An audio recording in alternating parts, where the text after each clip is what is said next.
আজ বানাবো টমেটোমের চপ। আজ প্রায় 10 থেকে 15 বছর পরে এই টমেটোমের চপ বানাচ্ছি। আগে আমার শ্বশুর অফিস থেকে আসার সময় এই চপগুলো নিয়ে আসতো। খেতে কিন্তু দারুণ লাগতো। তো তখন মাঝে মধ্যে বানাতাম। এখন আর অনেক দিন বানাইনি। হঠাৎ মনে পড়লো বন্ধুদেরকে টমেটোমের চপ করে দেখানো যাক। এখন তো টমেটো খুব সস্তা। তো প্রথমে আমি 500 গ্রাম আলু সেদ্ধ করে নিয়ে খোসা ছাড়িয়ে ম্যাশ করে নিলাম।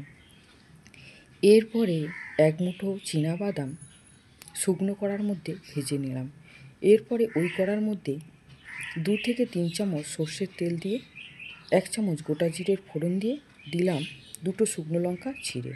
তারপরে 3টে পেঁয়াজ কুচি দিলাম, 1 ইঞ্চি আদা আর 3 কোয়া বড় বড় রসুন ছাড়িয়ে ভালো করে গ্রেটার দিয়ে গ্রেট করে নিয়ে দিলাম 1 চামচ হলুদ গুঁড়ো, হাফ চামচ লঙ্কা গুঁড়ো, হাফ চামচ ধনে গুঁড়ো, হাফ চামচ জিরে গুঁড়ো, পরিমাণ মতো নুন দিয়ে ভালো করে পেঁয়াজটাকে কষিয়ে নিয়ে ম্যাশ করে রাখা আলু দিয়ে ভালো করে নেড়ে চেড়ে এরপরে জল শুকনো হয়ে যাওয়ার পরে আলু দিলাম 1 চামচ গরম মশলা।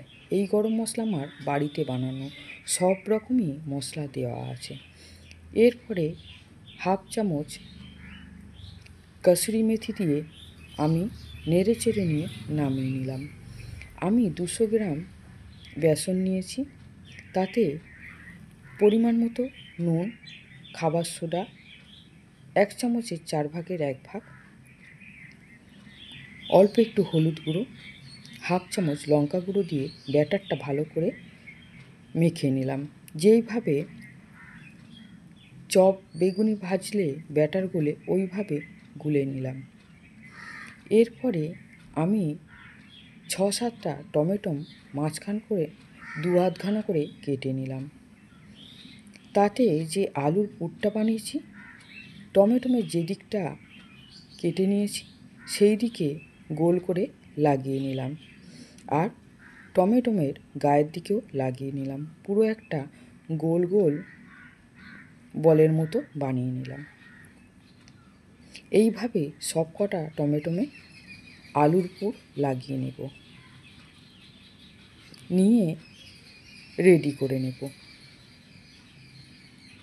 আমার টমেটোমের চপ রান্না করা যদি আপনাদের ভালো লাগে, আমার চ্যানেলে একটা সাবস্ক্রাইব করে দেবেন, লাইক করবেন, কমেন্ট করে জানাবেন, আমার তাহলে বেশ ভালো লাগবে।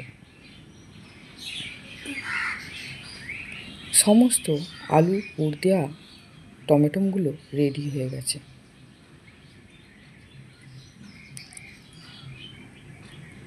এরপরে গ্যাসের উপরে একটা কড়া বসিয়ে 2 থেকে 250 গ্রাম সাদা তেল দিয়ে ভালো করে তেল গরম করে নিয়ে টমেটোমের চপগুলো বেসনে চুবিয়ে ছেড়ে দিলাম তেলের মধ্যে। এরপরে একটু টাইম রেখে আস্তে আস্তে করে ধীরে সুস্থে একটু উল্টে নেব।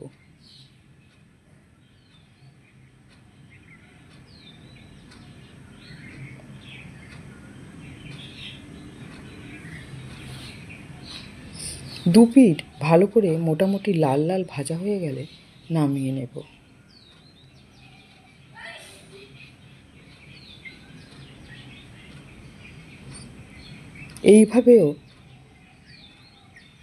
এইভাবে আপনারাও টমেটোমের চপ করে খেয়ে দেখুন, দারুণ লাগবে। এখন তো টমেটো একদম সস্তা।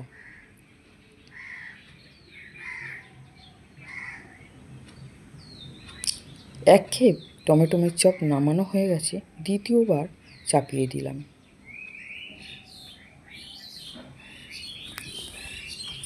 প্রথমে 3টে করে দিয়েছি, তাই উল্টাতে একটু অসুবিধা হচ্ছিল, পরে আমি 2টো করে দিয়ে দিলাম।